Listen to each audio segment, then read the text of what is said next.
तक आपने इस वीडियो को लाइक नहीं किया है तो लाइक कर दे और इस चैनल को सब्सक्राइब और फॉलो कर दें। लेते हैं आज की पहली बड़ी खबर। घरेलू रसोई गैस सिलेंडर 200 रुपए सस्ता, भोपाल में 908, जयपुर में 906 हुई कीमत। उज्ज्वला सिलेंडर पर अब कुल 400 रुपए की रियायत। जी हां दोस्तों, केंद्र सरकार ने मंगलवार को घरेलू गैस सिलेंडर 14.2 किलोग्राम वाले के दाम में 200 रुपए की कटौती कर दी है। इसके साथ ही दिल्ली में अब कीमत 1103 रुपए से घटकर 903 रुपए हो गई है। भोपाल में 908, जयपुर में 906 हो गई है। नई कीमत 30 अगस्त यानी कि रक्षाबंधन के दिन से लागू हो गई है। दोस्तों, केंद्रीय मंत्री अनुराग ठाकुर ने कहा कि ओणम और रक्षाबंधन के त्योहार पर दाम घटाकर पीएम मोदी ने बहनों को बड़ा तोहफा दिया है। देश के 33 करोड़ कंज्यूमर्स को इसका फायदा मिलेगा। इस फैसले से सरकार पर वित्त वर्ष 2023-24 में 7,680 करोड़ का बोझ जाएगा। केंद्रीय मंत्री ने यह भी कहा कि सरकार 75 लाख नए उज्ज्वला कनेक्शन भी बांटेगी। वहीं दोस्तों, आपकी जानकारी के लिए बता दें, इस साल 5 राज्यों में होने वाले विधानसभा चुनाव से पहले सरकार का यह कदम काफी मायने रखता है। राजस्थान में कांग्रेस ने इसी साल 1 अप्रैल से बीपीएल परिवारों को 500 रुपए में गैस देने की योजना लागू कर दी है। मध्य प्रदेश में भी कांग्रेस ने 500 रुपए में गैस सिलेंडर देने का वादा किया है। दोनों राज्यों में नवंबर-दिसंबर में चुनाव है। इसके बाद दोस्तों, अगली बड़ी खबर। केंद्र बोला जम्मू और कश्मीर का यूनियन टेरिटरी बनाने का फैसला अस्थायी। सुप्रीम कोर्ट ने पूछा, चुनाव कब करवाओगे, राज्य बनाने की क्या टाइमलाइन है। जी हां दोस्तों, जम्मू कश्मीर से आर्टिकल 317 को खत्म करने के खिलाफ दायर याचिकाओं पर सुप्रीम कोर्ट में 29 अगस्त यानी कि 12वें दिन की सुनवाई जारी थी। इस दौरान केंद्र ने कोर्ट को बताया कि जम्मू कश्मीर को 2 अलग अलग यूनियन टेरिटरी यानी कि जम्मू कश्मीर और लद्दाख में बांटने का कदम अस्थायी है। लद्दाख केंद्र शासित प्रदेश ही रहेगा, लेकिन जम्मू कश्मीर को जल्द फिर से राज्य बना दिया जाएगा। इसके साथ ही दोस्तों, सुप्रीम कोर्ट ने कहा कि वह राष्ट्रीय हित में जम्मू कश्मीर को 2 अलग अलग यूनियन टेरिटरी में बांटने के केंद्र के फैसले को स्वीकृति देने की इच्छुक है। कोर्ट ने केंद्र से सवाल किया कि जम्मू कश्मीर को यूनियन टेरिटरी बनाने का कदम कितना अस्थायी है और उसे वापस राज्य का दर्जा देने के लिए क्या समय सीमा सोच रखी है, इसकी जानकारी हमें दे। इसके बाद दोस्तों, अगली बड़ी खबर। इंडिया की 2 बैठकों से ही 200 रुपए घटे एलपीजी के दाम, ममता बनर्जी ने केंद्र पर साधा निशाना। जी हां दोस्तों, पश्चिम बंगाल की मुख्यमंत्री ममता बनर्जी ने केंद्र सरकार के फैसले पर तंज कसा है। दरअसल दोस्तों, नरेंद्र मोदी सरकार ने त्योहारों के समय पर रसोई गैस के दामों में कमी की है। केंद्र सरकार ने महंगाई से परेशान जनता को बड़ी राहत देते हुए उज्ज्वला योजना वाले घरेलू गैस सिलेंडर के दाम में 200 रुपए की कटौती की है। इसे लेकर पश्चिम बंगाल की मुख्यमंत्री ने तंज कसा और कहा कि इंडिया गठबंधन की 2 बैठकें होते ही सिलेंडर के दाम कम कर दिए गए हैं। ममता बनर्जी ने ट्वीट किया कि अब तक पिछले 2 महीनों में इंडिया गठबंधन का केवल 2 बैठकें आयोजित हुई है और आज हम देख रहे हैं कि एलपीजी सिलेंडर की कीमतों में 200 रुपए तक की गिरावट आ गई है। ममता बनर्जी ने आगे लिखा कि यह है इंडिया का दम। इसके बाद दोस्तों, अगली बड़ी खबर। मध्य प्रदेश चुनाव में नए चेहरों पर दांव लगाने की तैयारी, 60 विधायकों का टिकट काटेगी बीजेपी, सांसद भी लड़ेंगे विधायकी। जी हां दोस्तों, मध्य प्रदेश विधानसभा चुनाव को लेकर सत्ताधारी भारतीय जनता पार्टी रणनीति बनाने में जुटी हुई है। एक तरफ पार्टी 5 जन आशीर्वाद यात्राओं के जरिए मतदाताओं के बीच पहुंचने की तैयारी में है, वहीं दूसरी तरफ चुनाव जीतने के लिए रणनीति को अंतिम रूप देने में भी है। दोस्तों, बताया जा रहा है कि बीजेपी इस बार कई सांसदों को भी विधानसभा चुनाव में उतारने की तैयारी में है। मध्य प्रदेश की 230 विधानसभा सीटों पर बीजेपी के चुनावी सर्वेक्षण का काम करीब करीब पूरा हो चुका है। बताया जा रहा है कि बीजेपी उन सीटों पर विशेष ध्यान दे रही है जो इस समय पार्टी के कब्जे में है। ऐसी 127 सीटें हैं। इन सीटों पर पार्टी खास सर्वे करा रही है। बीजेपी सूत्रों की माने तो पार्टी गुजरात का फार्मूला अपना सकती है। मध्य प्रदेश विधानसभा चुनाव में बीजेपी करीब 60 विधायकों का टिकट काट सकती है।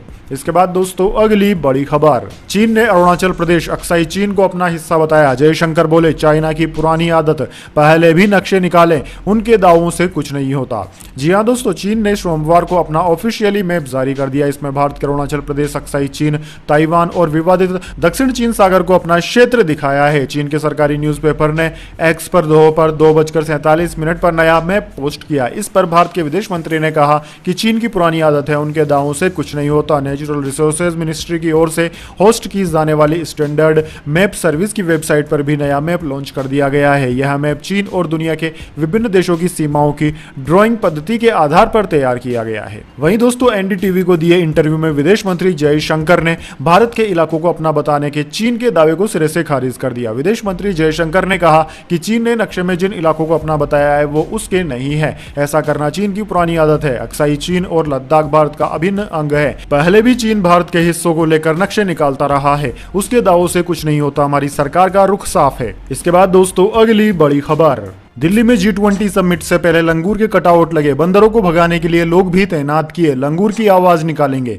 जी हां दोस्तों, दिल्ली में G20 समिट के दौरान बंदरों को दूर रखने के लिए लंगूर के कटआउट लगाए जा रहे हैं। हर कटआउट के साथ एक व्यक्ति को तैनात किया गया है जो लंगूर की आवाज निकालने में एक्सपर्ट है। दिल्ली में 9 और 10 सितंबर को G20 समिट होने वाली है। इसमें अमेरिकी राष्ट्रपति जो बाइडेन, चीन के राष्ट्रपति शी जिनपिंग, ब्रिटेन के प्रधानमंत्री ऋषि सुनक समेत कई ग्लोबल लीडर्स के शामिल होने की चर्चा है। हालांकि दोस्तों, दिल्ली में बंदरों की आबादी बहुत ज्यादा है। रिहायशी इलाकों के अलावा दफ्तरों और ऐतिहासिक स्थलों पर भी बंदर खुलेआम घूमते हैं। आए दिन आम लोग भी इनके हमले के शिकार होते हैं। ऐसे में दोस्तों, कोई विदेशी मेहमान बंदरों का शिकार न हो, इसके लिए new Delhi municipal corporation NDMC और फॉरेस्ट डिपार्टमेंट ने यह अनूठी पहल की है। इसके बाद दोस्तों, अगली बड़ी खबर, 100% एथेनॉल पर चलेगी Toyota Innova high cross. Nitin Gadkari ने कार अनवील की। यह दुनिया की पहली इलेक्ट्रिफाइड फ्लेक्स फ्यूल कार है। जी हां दोस्तों, केंद्रीय सड़क मंत्री और राजमार्ग मंत्री नितिन गडकरी ने 100% एथेनॉल फ्यूल पर चलने वाली Toyota Innova high cross car को अनवील किया। यह कार दुनिया की पहली इलेक्ट्रिफाइड फ्लेक्स फ्यूल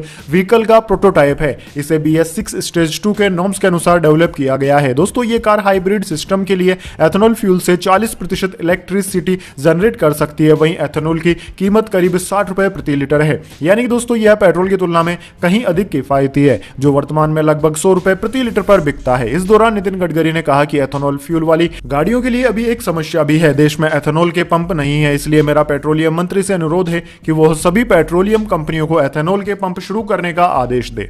इसके बाद दोस्तों, अगली बड़ी खबर, लक्ष्मण रेखा पार न करे, पश्चिम बंगाल के राज्यपाल का ममता सरकार से टकराव पर बड़ा बयान। जी हां दोस्तों, पश्चिम बंगाल के राज्यपाल CV आनंद बोस ने मंगलवार को कहा कि वह राज्य सरकार के साथ हमेशा सहयोग करेंगे, लेकिन इसका मतलब यह नहीं है कि वह उसके हर काम में सहयोग करेंगे। बोस ने विशेष साक्षात्कार में स्पष्ट किया कि लोकतंत्र में राज्य में सामने रहने वाला चेहरा मुख्यमंत्री का होता है, मनोनीत राज्यपाल का नहीं। लेकिन हर एक को अपनी अपनी लक्ष्मण रेखा के संवैधानिक प्रावधानों के दायरे में रहना होता है। राज्यपाल CV आनंद बोस ने कहा कि मुख्यमंत्री राज्यपाल के सम्मानित संवैधानिक सहयोगी हैं। लोकतंत्र में सरकार का सामने का चेहरा निर्वाचित मुख्यमंत्री होता है, मनोनीत राज्यपाल का नहीं। राज्य सरकार जो करती है मैं उसमें राज्यपाल के तौर पर सहयोग करूंगा, लेकिन मैं उसके हर एक काम में सहयोग नहीं करूंगा। राज्यपाल ने कहा कि प्रत्येक को अपने दायरे में रहकर अपनी भूमिका निभानी चाहिए। हर किसी को एक लक्ष्मण रेखा है, इस लक्ष्मण रेखा को पार न करना चाहिए। और सबसे महत्वपूर्ण बात यह है कि किसी दूसरे के लिए लक्ष्मण रेखा खींचने की कोशिश भी नहीं करनी चाहिए। यही सहकारी संघवाद की भावना है।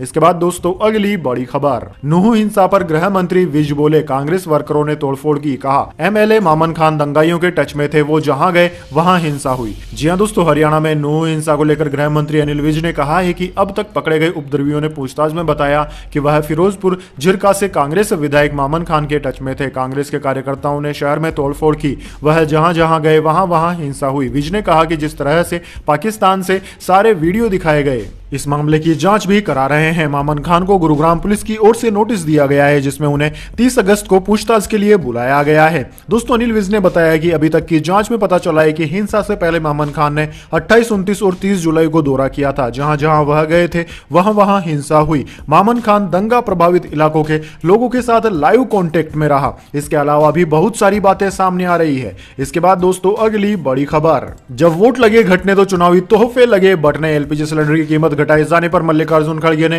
मोदी सरकार पर कसा तंज। जी हां दोस्तों, प्रधानमंत्री नरेंद्र मोदी की अध्यक्षता में केंद्रीय मंत्रिमंडल की बैठक में LPG गैस सिलेंडर के दाम 200 रुपए कम करने का मंगलवार को फैसला किया गया। इसे कांग्रेस ने चुनाव से जोड़ते हुए केंद्र सरकार पर तंज कसा है।